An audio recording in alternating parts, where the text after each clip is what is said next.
Olá, pessoas empreendedoras LGBTQIAPN+, do Brasil e do mundo. Sejam muito bem-vindos ao Negócios de Orgulho, um incrível projeto desenvolvido em parceria entre a Agência de Ideias Inhaí e a Amistel, uma marca que acredita em todas as formas de diversidade e vem apoiando constantemente as nossas pautas. Com esse programa, nosso maior intuito é colaborar com a liberdade financeira e autonomia da nossa comunidade. Esse programa tem foco na perspectiva LGBT e pretende contribuir sendo um facilitador no desafio dessa jornada. Muitas pessoas não sabem o que é um MEI, como funciona a formalização e quais são as vantagens e desvantagens de ser um MEI. E embora a formalização de um MEI seja relativamente barata, algumas pessoas podem não ter os recursos financeiros necessários para arcar com os custos de abertura e manutenção do negócio. Além disso, algumas pessoas podem ter medo da burocracia envolvida na formalização de um MEI e preferem continuar operando na informalidade. Há ainda outros fatores como o receio de pagar impostos, o desconhecimento de obrigações e, por fim, a falta de incentivos.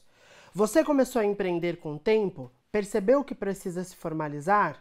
Mas o processo burocrático parece obscuro demais para você? É válido lembrar que a formalização de um negócio traz uma série de benefícios, como a possibilidade de emitir notas fiscais, ter acesso a linhas de crédito e participar de licitações públicas, entre outros. A formalização também é benéfica, pois ajuda a proteger seu patrimônio pessoal em caso de dívidas ou processos judiciais. Para a gente falar na prática sobre isso, a gente tem duas pessoas incríveis hoje aqui, que eu faço questão de fazer muita referência.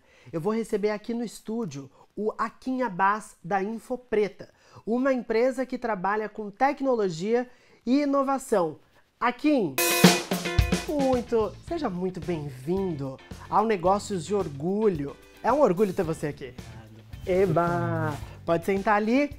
E olha, lá do outro lado, no telão, eu vou dar oi pra ela. Fátima Pizarra, CEO fundadora da Mind e agora também CEO da Billboard Brasil. Fátima, seja muito bem-vinda. É uma honra ter você aqui no Negócios de Orgulho, nesse projeto que tem sido uma honra fazer junto com a Amistel e agora você aqui com a gente. Ah, Raquel, obrigada. Eu adorei o convite. Amei a iniciativa e o que precisar junto com a Amistel, a gente está sempre junto aí, né? Melhorando, desenvolvendo esse mercadão que temos aí pela frente. Legal. Bom, vamos conversar aqui.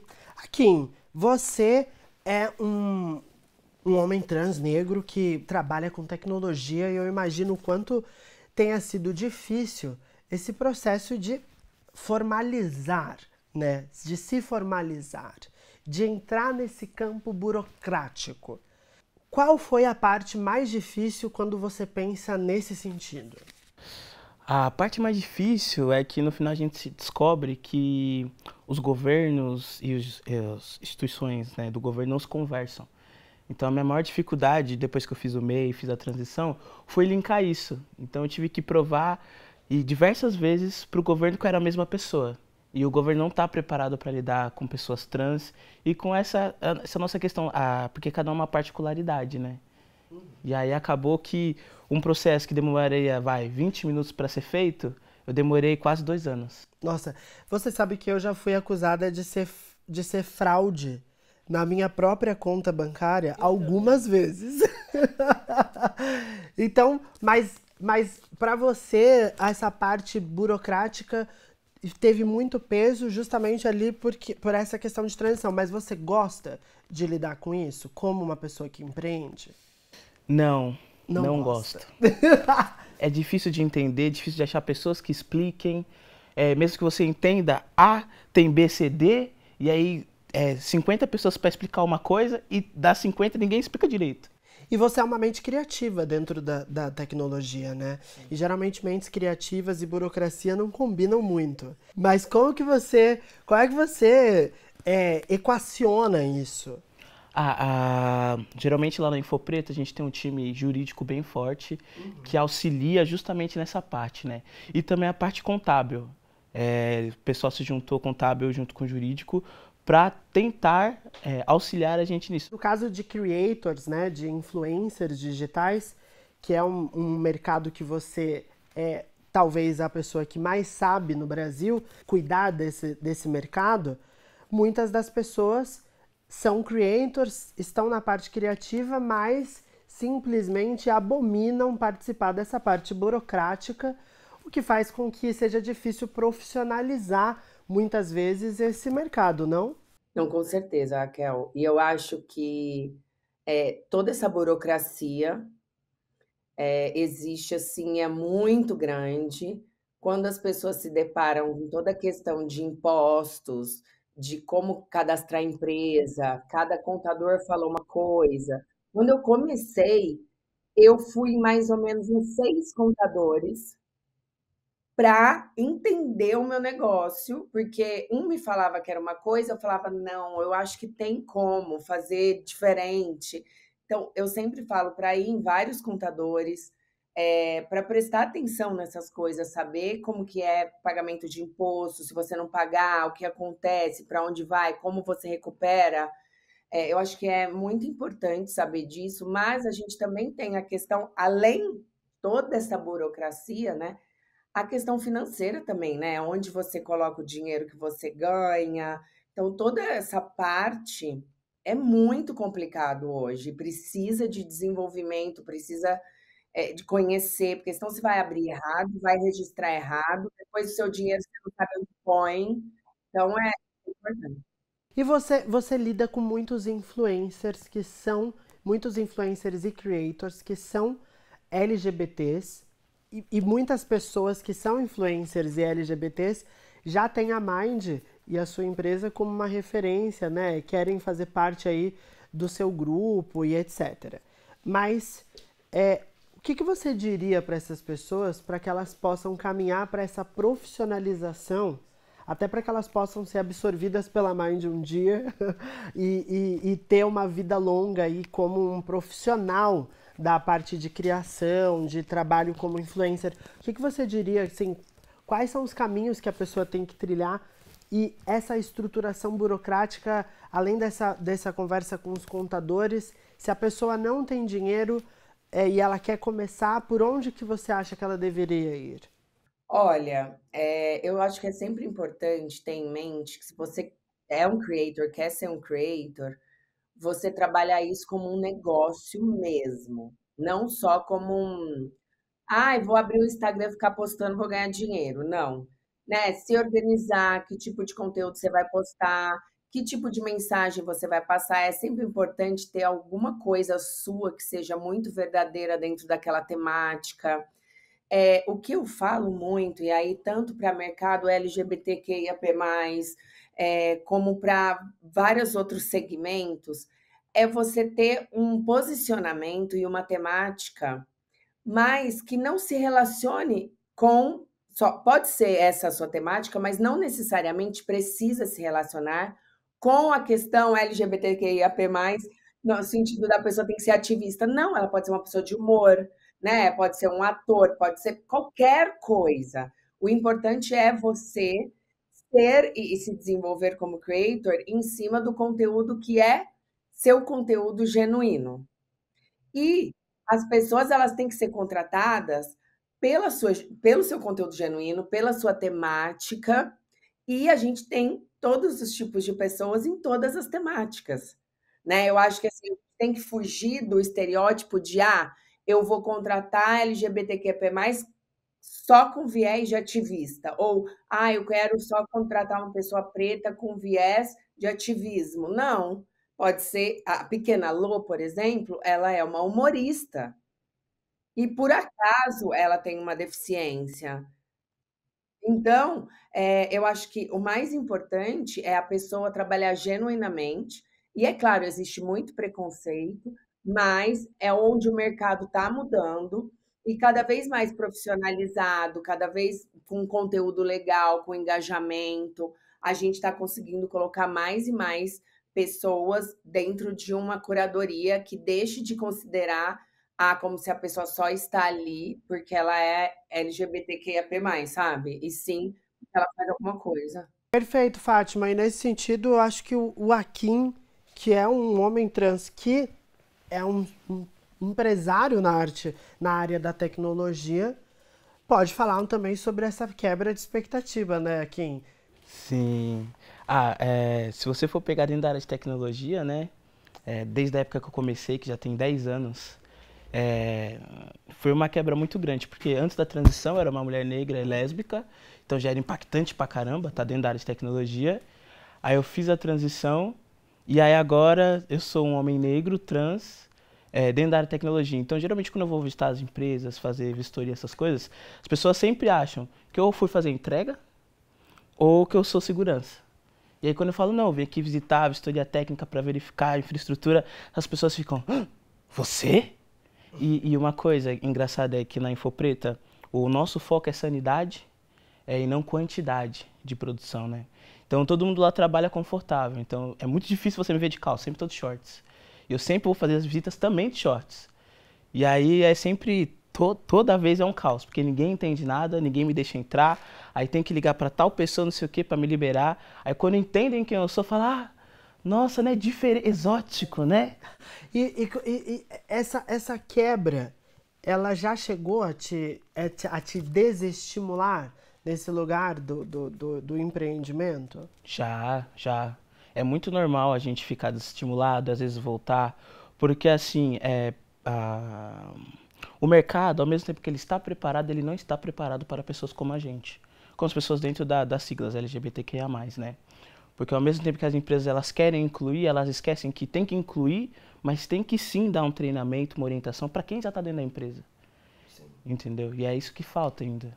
E quando a gente fala dessa questão de estruturar, eu imagino que na área da tecnologia uma empresa tem que ser muito organizada, muito estruturada. Então, quando você olha é, para a trajetória da sua empresa, o que você diria também para uma pessoa que é trans ou pessoas LGBTs em geral que querem empreender na área da tecnologia, estão começando e precisa passar por toda essa parte de estruturação que a gente falou, de abertura de empresa, de contabilidade, etc. Quais são os caminhos que você sugere para essa pessoa? A primeira coisa que eu sempre falo é que vai ser caos a todo instante, não importa o que aconteça. O começo é sempre muito insano, né? Então, quando eu comecei 10 anos atrás, né? Tô me sentindo idoso falando isso, gente do céu. E a orientação que eu sempre passo é não desistir. Porque é aquilo, né? Igual andar numa região com montanhas. É muita alta, muita descida, às vezes é só descida, às vezes tem duas altas e depois é só ladeira abaixo. Mas no final dá certo. Sim. Tem que ter a resiliência, né? Esse projeto, Fátima, só para você saber, ele está tentando muito conversar com quem está começando, com quem está pensando em começar.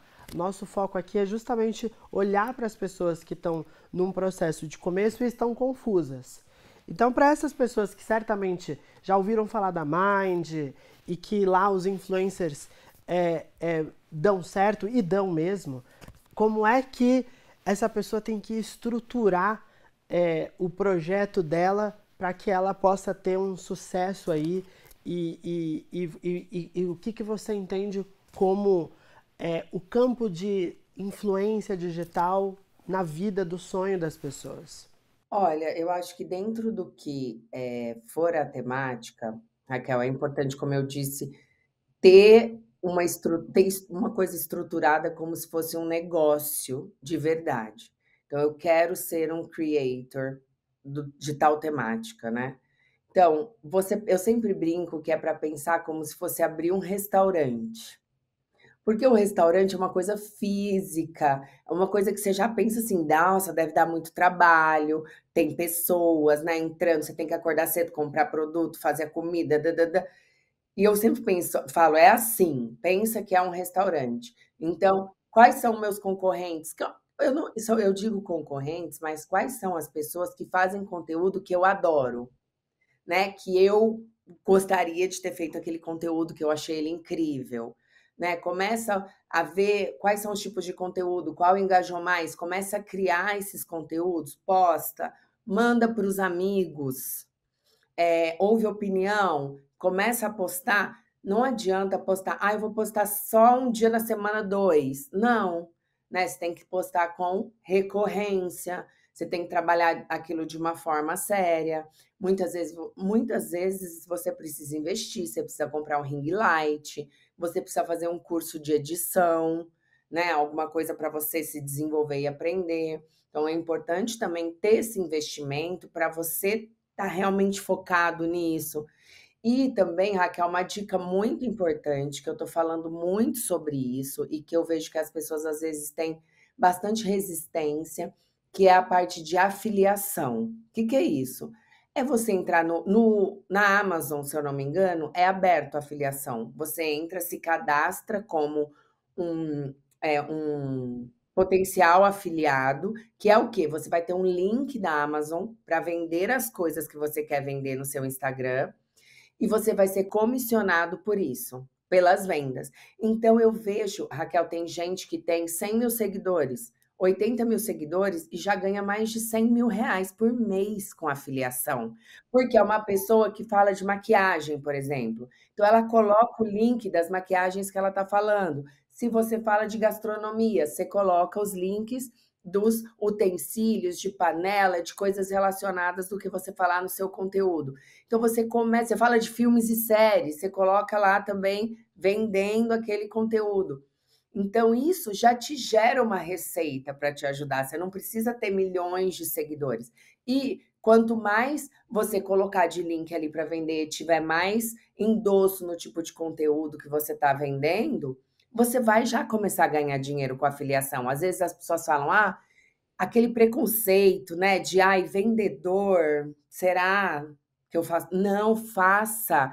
Eu já vi casos, Raquel, de gente que tinha, assim, 40 mil seguidores, começou a vender produto de beleza na pandemia, hoje tem mais de 700 mil seguidores vendendo no Brasil inteiro. Então, assim, é um mercado que vale a pena. Não é difícil hoje você fazer afiliação, você colocar. Tem muitos Instagrams que são dicas de produtos em promoção.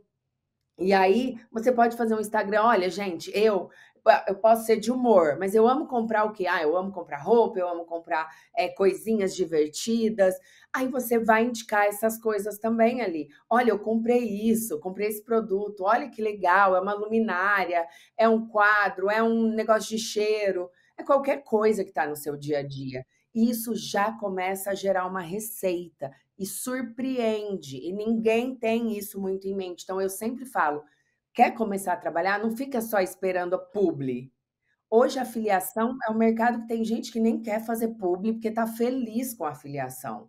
Então você pesquisar essas outras coisas. Não, e é super potente isso que você traz. Acho que muita gente não sabe disso e vai ficar sabendo disso aqui assistindo. E o mais interessante, né? Porque, obviamente, quando uma afiliação dessa dá certo, você precisa ter um mínimo de estrutura para suportar isso. Então, o que você disse, né? Não só toda a parte criativa de você construir um projeto das suas redes, o conteúdo das suas redes, mas também toda a parte burocrática para que você consiga construir um caminho sustentável e que você não ganhe dinheiro, que aquele dinheiro vá embora porque você justamente não conseguiu organizar, não conseguiu burocraticamente organizar. Bom, eu adorei conversar com você, Fátima. Obrigada demais por ter doado o seu tempo aqui pra gente. Pra muita gente tem você como referência, muita gente que está começando já sabe que você é uma referência no mercado. Então, obrigada aqui por trazer um pouco das suas ideias. Como que é o nome mesmo do seu livro, Fátima? Meu livro é Profissão Influencer. Olha lá, então a Fátima tem um livro maravilhoso que fala justamente sobre a profissionalização de influencer e com certeza você passa por muitos dos temas que a gente falou aqui, né, Fátima? Bastante, Raquel. Eu agradeço demais o convite aí e parabenizo pela iniciativa, porque a gente precisa levar informação para as pessoas para ajudar, né, dar a mão e puxar, um puxando o outro, a gente chega lá em cima. É isso aí. Obrigada demais, Fátima Akin. Eu sou sua fã. A gente teve aqui um papo rápido, mas a gente vai falar mais. E a gente vai ficar hoje ainda desenvolvendo outras pautas. Bom, no próximo episódio a gente vai falar sobre implicações jurídicas. A gente fica muito feliz que vocês estejam aqui acompanhando os episódios e até uma próxima.